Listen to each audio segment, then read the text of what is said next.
correct. John, you live up on Baronia Street, up above the lake there. What do you and Christine enjoy about God's creation up on that side?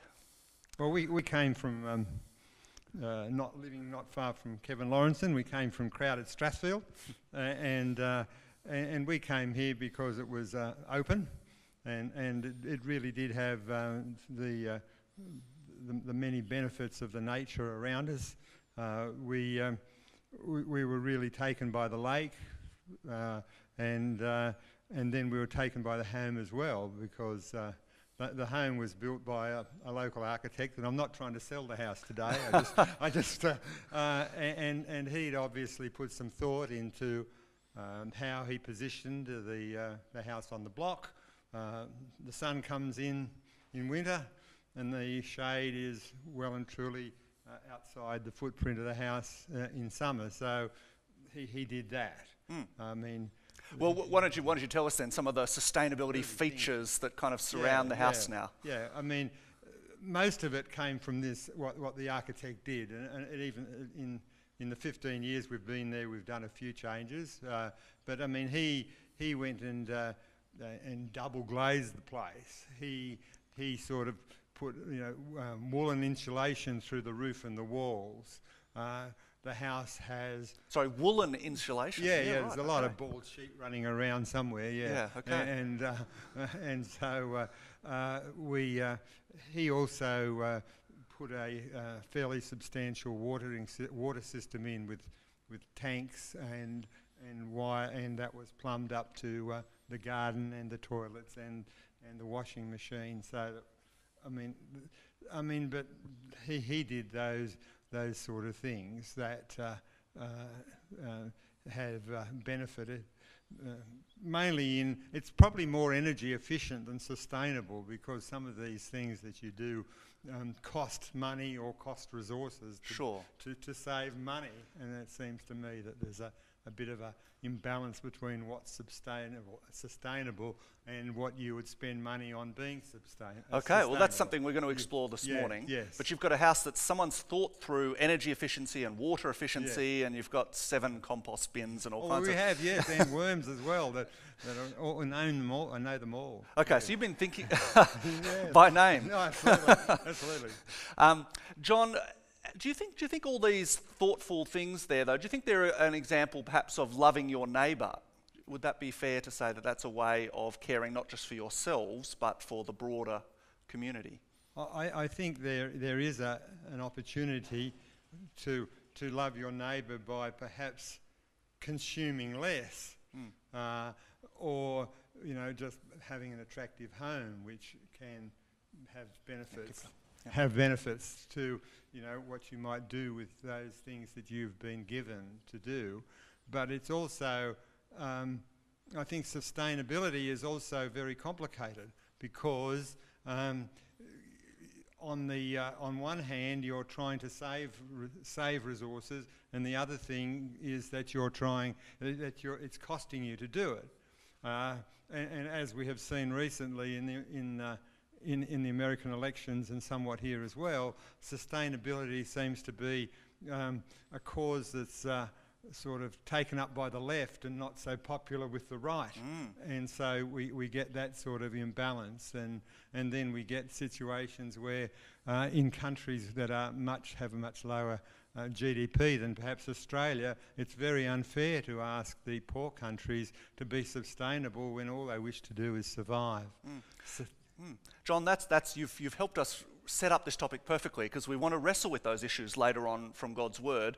How do we care for people? How do we care for the environment, but not make it just a political thing? And why is it, do Christians have a good reason as well to do this? And have we forgotten some things in the Bible ourselves? So thank you so much, That's John. All right.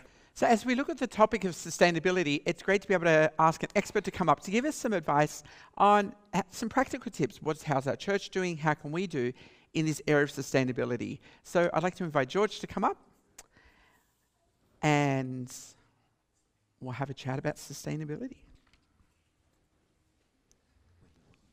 Right here. Well, cool thing, we've got the screen so we can make sure. So just come across. Yep. Cool. Because we've got live stream as well. Yes. So, So you've studied environmental management, Yes, that's right. and so Can you've they been hear working. me? Are we? Yep, we can hear it. I'm not used to using this microphone. So environmental management, that's the field you work in? No, I actually drive buses, but I have studied environmental management. Okay. So I've done a science degree. I studied chemistry. Social distancing.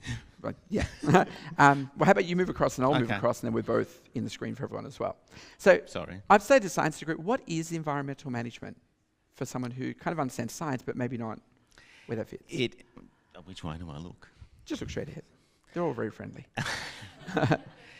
It involves everything from waste to energy and everything about the world, really. So what are some things you've learnt from that study that help you to be sustainable, to look after the environment that we live in?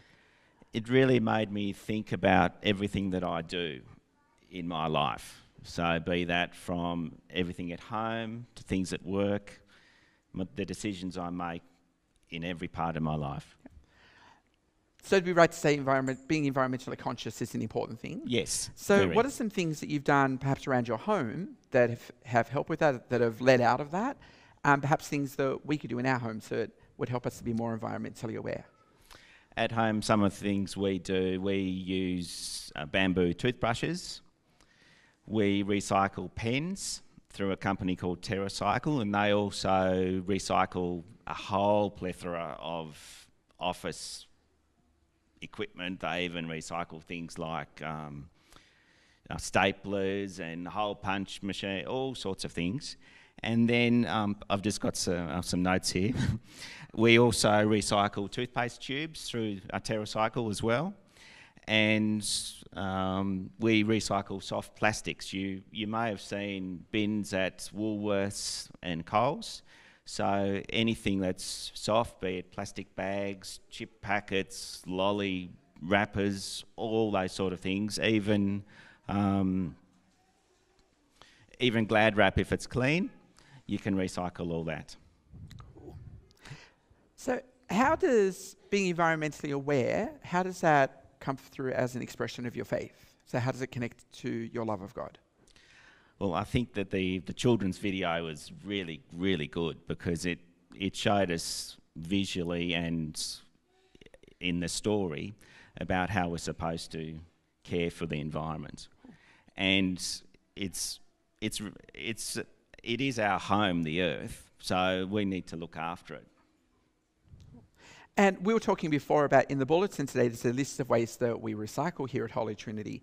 But you're saying that there were some other things you noticed that you want to share about Holy Trinity and being sustainable.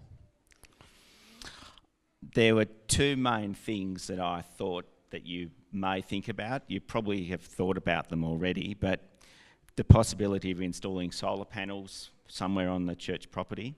There's various ways of doing that. You can either do it yourself or there are companies who will actually install on your property and then they pay you a fee for that use. Yep. And the other thing was thinking about using recycled paper. I don't know what sort of paper you use, but we use one called Planet Arc. And it's made here. It meets all the credentials, and also it's suitable for use in all printers. Yeah. And as you've got the energy audit, now that's something we did in our house a little while ago with lights. Particularly, we had all these halogen downlights, and we realised how much electricity we're paying replacing with LEDs. Are there some key things that we could look at church or in our homes that could help us not only to protect the environment, but they also save money as well? Oh yes, in both a business sense and at home, you can actually have energy audits done.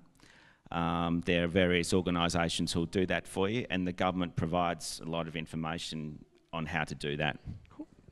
To find those providers. Yeah, excellent. Thank you so much. I'm looking forward to thinking more about sustainability. For me, I know it's a thing where I've had to change a lot of habits and where I've had to go, should I be doing this? Is this the right thing to do? What do I need to change? Friends, big warm welcome to Michelle and Waring. Now, guys, you've been kind of the forefront at our church of thinking through sustainability and being really entrepreneurial in your consideration of how to do this. So, what are some of the things that you do at home that are sustainable, like some sustainability practices that you guys use in your house? Okay. And just hold the mic right up close. Okay, so I've written a few things down because we do a lot of stuff at our place, and I don't think I've got a lot of time to talk about it. So what is sustainability? It's recycling, repurposing, upcycling food. It's life-giving, it's warmth and it's shelter. It's also meeting our own needs without compromising the ability for future generations to meet their own needs. And it's environmental, social and economic. And it points to Christianity. Sustainability also points to Christianity. Now, at home, we like in my kitchen, and when we go shopping, we only buy what we need to minimise waste. We recycle what we can. We compost all food scraps except meat, because the rats will eat it. I make jams from my fruit trees, which I harvest the fruit from. I make jellies and preserves. We have large compost bins, and from those I make huge compost bins out of wire. I harvest the leaves on our nature strip every autumn, and which is very interesting because as I do it, and I also ask our neighbours for leaves, it creates conversations with local people and tourists because they're passing me, and a lot of people say, oh, why would you bother with that? Put it in a bin. And I go, no, it's a gift from God. And I said that you can actually go and harvest the leaves and then you can break them down with various other things like coffee we get from the local coffee shop all week long, all those things. And then at the end of the season, you've got beautiful black crumble, and that's harvesting leaves are fantastic because we give them as a gift. And I've had some people actually go and do it. So they used to get rid of them, now they actually harvest them. Apart from that, we have recycling bins down the back. I have a mini farm. I have 5 chickens. I also have vegetable gardens, which are all caged in. I have lots and lots of fruit trees that are espaliered inside the gardens, so that inside the cages, so that the possums and etc. don't get them. Recycling is I use no chemicals because we eat the eggs that the chickens lay. The chickens recycle themselves. They do their bits, and then and then I take that and then I put that in the compost bins. I put that in my vegetable gardens, and it just is a process that goes around and around, and it's all very clean and very, very looked after. Wow, well, that's a bit of a mindset shift, because every time I'm raking up autumn leaves, I'm not thinking this is a gift, this is a gift, yes. This is a gift. Yeah. But now I will, Michelle. So there you go. So every time you're raking up your autumn leaves, they're coming. They're coming. I just have to say that don't use oak leaves or gum tree leaves, because they'll take forever to break down. But the rest of them are fantastic. Well, we'll have to come and chat more about what that means for you there, Michelle, over supper. Yes. So my next one is, in what way do you see this? Because you guys this is a lifestyle. This is something that it's from almost from chicken to plate. It's a whole encompassing sort of way of thinking. Yeah. Is this in some way an expression of your faith, or what impact has your faith got on this kind of process? I wrote something here because it's in my thoughts. I'll give this. Sorry, I wrote something down. Right? For the live stream. I wrote down what sustains me on this earth in my life is my family, my friends, my church family, caring, sharing, and growing, vegetables and sharing those and all that. But also what sustains me in my spiritual Christian journey is my faith in the Lord and an everlasting life with Him, because that is where I'm going. What I'm doing now, I'm looking after what God has given us, but we have somewhere else to go after this. Can I give you that and say what sustains you? Just don't go too quick. For the live stream, there was just a comment by our very own Rob Fallon, which said, "Don't go too quick," and we heartily concur. Yeah, I think from us anyway, the whole sustainability for us in our Christian faith, which is represented in our own country up here in Wentworth Falls and Lura, it's the creation itself. So I find every morning when I'm walking or whatever, I take it in and thank the Lord for such a creation and for us to be able to walk around and enjoy it. It's quite a privilege. And that's how we look at our garden and how we operate in our place is in the same way. So it's a challenge to keep that focus, but that's what drives us. And you've been so generous with that focus, guys, because you've actually turned that way of life into a bit of a ministry opportunity here at church. You guys have set up and run the Hub, which operates here every second Friday. And one of the cornerstones of the Hub is an environmentally friendly, sustainable outlook of life and wanting to connect people with that ability we have to look after God's creation. So what are some of the things at the Hub that you guys have been setting up in a sustainable way? Well, we recycle food, so it can be called Second Bite. So we pick up waste food from Woolworths at Lura, and we sort all through it, and there's a lot of food in there that's nothing wrong with the food whatsoever. It's just that, I don't know if some of you remember, but I do as a child.